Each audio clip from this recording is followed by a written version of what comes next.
Hello everybody, Kite562 here with another audio review for you all, and it's of my first playthrough of Silent Hill F by Konami. So, be sure to leave a like, comment, and subscribe if you enjoy the content on this channel. I'm your host, Kite562, so sit back and relax and listen to my spoiler-free-ish audio review of Silent Hill F. When I first stepped into Silent Hill F, I didn't know what to expect, except that it would be different. And honestly, I was right. Set in the 1960s Japan, Silent Hill F follows a young girl named Hinako Shimizu, living in a quiet mountain town called Ebisugaoka, where something just feels off. The game immediately pulled me in with its haunting beauty, soft fog, overgrown nature, and a sense of tragedy that never quite leaves the screen. From the very first minute, I noticed one big difference: no guns. Now, you could say that Japan has a lot of strict gun laws, and they do, from my experience and knowledge. So, continuing on, this is a mostly melee-focused horror game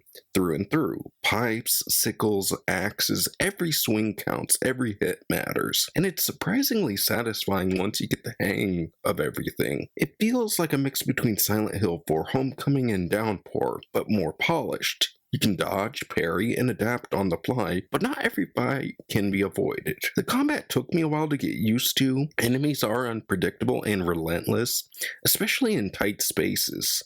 The camera can get a little wild and wonky, but that unpredictability actually adds to the tension. It reminded me a lot of Eternal Darkness Sanity's Requiem on the Nintendo GameCube by Silicon Knights. That sense of unraveling sanity mixed with action and story. So I played on story difficulty. Even then, the game doesn't hold your hand at all. Resource management matters. Every healing item feels precious, and when some fights can be avoided, others demand you to stand your ground. The world design is absolutely gorgeous. Flora creeps into decaying buildings, paper charms flutter in the wind, and the soundtrack by Akira Yamaoka is haunting, melancholic, and unforgettable. Every sound has purpose. The crunch of a weapon connecting, the shriek of something unseen, the uneasy quiet after a fight. Not everything is perfect, though. Combat in narrow hallways can feel clunky, and it is. Some of the forced arena fights could have been replaced with optional encounters to save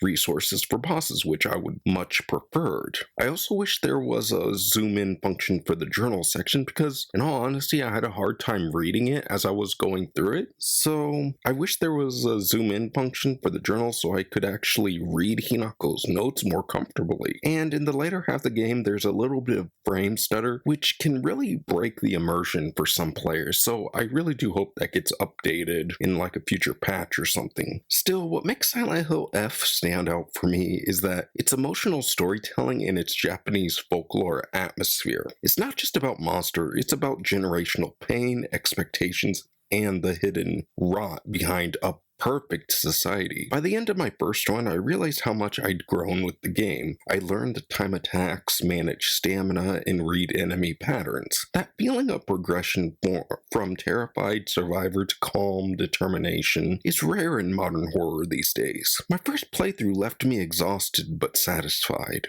It's not a flawless game by any means, but it's one that lingers like fog that refuses to lift. So after finishing Silent Hill F and unlocking my first ending, my verdict is simple: a 9.5 out of 10. A haunting, beautiful, and deeply human take on horror that proves Silent Hill can evolve without losing its soul.